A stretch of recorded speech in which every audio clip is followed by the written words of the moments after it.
The flag on Hunter's Hill. You're not a real soldier. You're just playing dress up for attention. That was the moment the air changed. Those words came from Beverly Langston, the self-appointed president of the Hunters Hill Homeowners Association, delivered with that trademark sneer as she ripped the American flag from my porch and let it fall to the ground like garbage. That wasn't just fabric, it was the flag I carried through deployments in Iraq and Afghanistan, the one that draped over my best friend Eli Connor's coffin as we flew his body home from Kandahar. My hand tightened so hard around the barbecue tongs I was holding, I nearly bent the metal. Beverly had no idea what she had just done. And in less than 20 minutes, my entire Marine Squad 8 men I would follow into any hell was going to arrive for our annual reunion barbecue.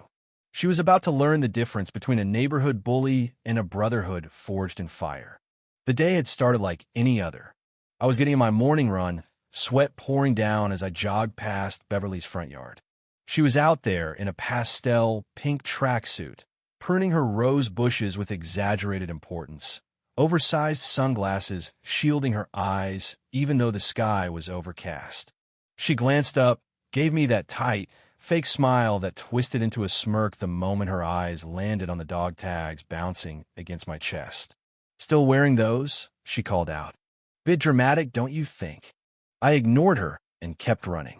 I was used to her microaggressions, snide remarks about my haircut, my posture, the boots I still wore. But that morning, something was different. Maybe it was because the HOA had just voted down her absurd $100,000 plan to renovate the pool. Or maybe she just needed a new target. When I got back to my house, I unhooked the small flag from the railing, brushed off some dew, and straightened it. It wasn't for show.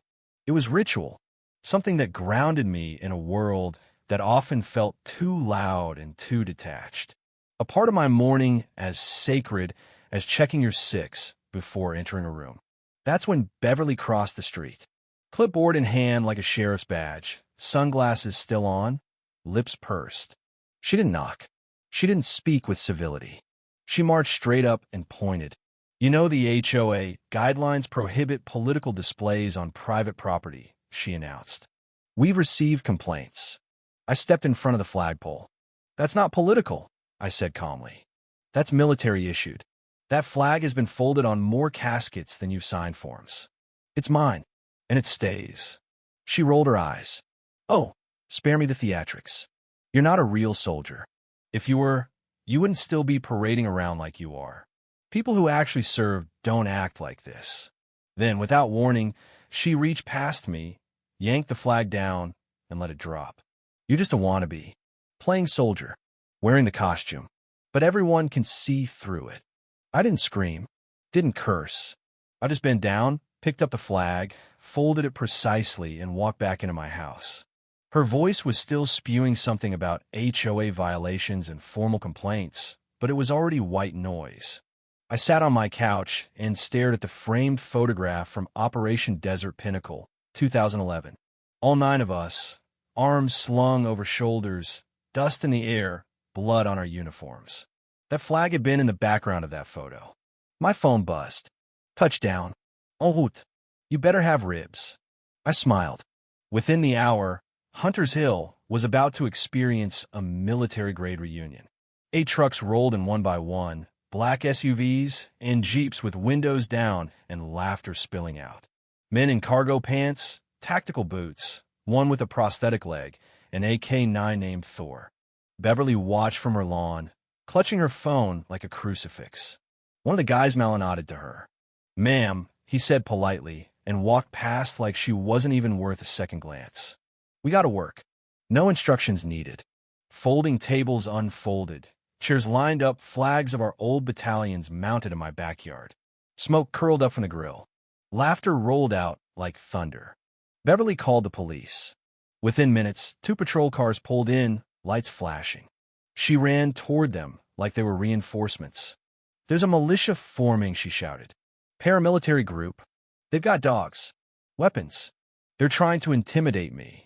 The lead officer, Officer Jensen, stepped out of the cruiser. He and I knew each other from a veterans outreach event last year. When he saw Malik, his face lit up. "No way," Jensen said. "You're the squad from the Abu Dhabi rescue op, right?" Malik nodded. That's us. They shook hands. Beverly's face cracked. Miss Langston, Jensen said patiently, this isn't a militia. These are veterans. They're allowed to assemble. She tried to protest, but he waved her off. And then he grabbed a plate of ribs. By sunset, the entire neighborhood had poured out. Kids darted between the tents, laughing. Parents brought over pies and cold drinks. One man even wheeled his elderly father a World War II vet in my yard. Beverly retreated. Temporarily. The next day, the HOA thread blew up with an email titled Military Occupation. Our neighborhood at risk. Beverly claimed I was running a covert operation, turning Hunter's Hill into a war zone. We laughed over breakfast. Then we made it worse for Heron the best way possible. We set up a mini training course in the yard. Ropes, cones, tires. Kids lined up to crawl, jump, and salute. We taught them discipline disguised as fun. Parents cried. One man said his son hadn't smiled in weeks until that day. Beverly filed another complaint, this time about unauthorized tactical drills. But Gavin, our intel guy, already had a permit on file. Signed and sealed. Officer Jensen showed up again and chuckled. I'm going to start charging Beverly rent, he said. By then, it wasn't just about me. Beverly had poked a bear too many times. And Gavin, with a skill set, began digging. Turns out Beverly had filed dozens of fake violations over the years. Accused a teenager of vandalism for stepping on a sprinkler. Tried to fine a widow for flying her husband's funeral flag. Gavin compiled it all. Called it the Langston Ledger. We passed it around like a mission briefing. Then came her fatal mistake. She filed a stolen valor report against me. Claimed I was faking my service. Wearing unearned patches. Using military lies to intimidate the community. That was the last straw. I called Marcus, my old squad mate, now a top-tier veterans' rights attorney in D.C. I just closed a case like this last month, he said. You're about to own her HOA. We prepared. Printed my service records. Deployment papers. Videos of me with the senator. Testimonies. We even got a notarized letter from the Department of Veterans Affairs. Then came the HOA emergency meeting. We walked in like a phalanx. Clean shirts. Straight backs. Silent resolve. Beverly arrived with her usual smugness. Binder in hand. Eyes scanning for control. When she started speaking spouting lies about intimidation and illegal gatherings, Marcus stood. Ma'am, he said calmly, you've just opened yourself up to a multi-layered defamation suit. Then I stepped forward, placed my records on the table. This, I said, is truth. The board read. Whispered. One member looked visibly sick. Then Gavin stood and revealed the emails. The doctor bylaws. Her jokes about rewriting rules behind closed doors. The room erupted. We fought for freedom, Clint said, not to be policed by a wannabe queen with a clipboard. The board suspended Beverly's authority on the spot. But we weren't done. We organized Veterans Honor Day. Flyers. Permits. Guest speakers. Even a general from the Marine Corps who flew in as a surprise. The fire department raised a flag 2 stories high. The community showed up in full red, white, and blue. I gave a short speech about respect. The general praised the neighborhood spirit. And then we unveiled the sign. Real Marines live here. Respect earned, not given. Beverly never came outside. A week later, she resigned. 2 weeks after that, a moving truck hauled her clipboard thrown away. And in her place, a neighborhood reborn. We didn't win by yelling louder. We won by standing taller. And sometimes, that's all it takes. 2 months had passed since Beverly Langston's departure, and Hunter's Hill had transformed into something almost unrecognizably in the best way. Her absence wasn't just a relief, it was a reset button. The HOA, now under the guidance of Leonard Wexler and an oversight committee made up of actual volunteers from within the neighborhood, began reversing years of unnecessary violations. Residents who once feared getting fined for parking an inch too close to the curb or having patriotic wind chimes were now coming out for coffee chats and helping one another repaint mailboxes, not because they were told to, but because they wanted to. Veterans Honor Day had lit a spark, and we weren't about to let it fade. One crisp Sunday morning in June, Leonard approached me during one of our casual neighborhood walks. He looked different, lighter, almost rejuvenated. He wore a faded flannel shirt, a far cry from the stiff-collared ones he used to button up tightly, maybe out of fear of Beverly's judgment. "Hey, Noah," he said. "Got a minute?" I nodded, slowing my pace. Thor, our canine companion, trotted beside me, his leash loose and relaxed. "We've been discussing something," Leonard said. "Something long overdue." I raised an eyebrow. "We want to rename the park." I paused. "You mean Langston Park?" He nodded, eyes scanning the playground where kids now screamed freely without threats of noise complaints. We took a vote. Overwhelming support. "But we want your approval. And your suggestion." I hesitated. My instinct wasn't to seek personal recognition. That's not what service was about. But I knew the importance of symbols and reclaiming them. "Name it after Eli," I said softly. "Eli?" Leonard asked. "Eli Connors. He was in my unit. He didn't make it back."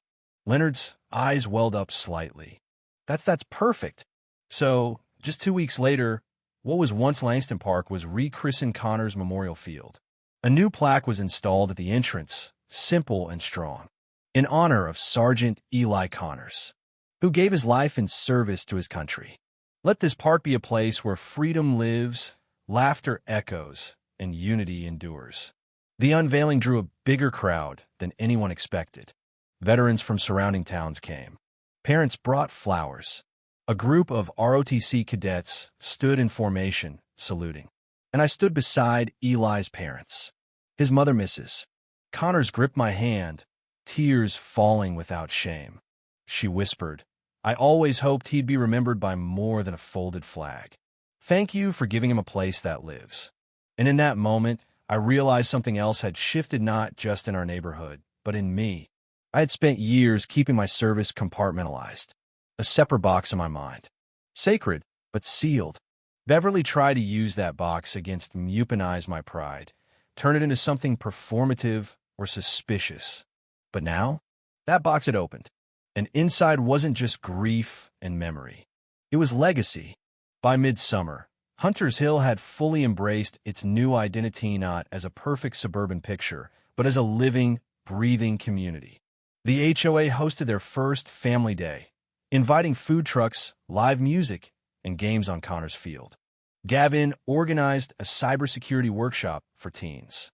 Clint began volunteering at the local school's after-hours program, teaching leadership and discipline without barking commands, just offering perspective. Malik and his wife started a gardening club with the neighborhood moms. Marcus even gave a guest lecture at the community college on constitutional law and the rights of veterans. And as for me, I was approached by the school district about speaking at their fall assembly.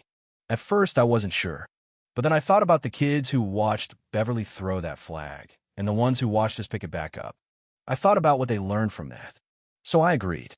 When I stepped onto the auditorium stage that October, the room went still.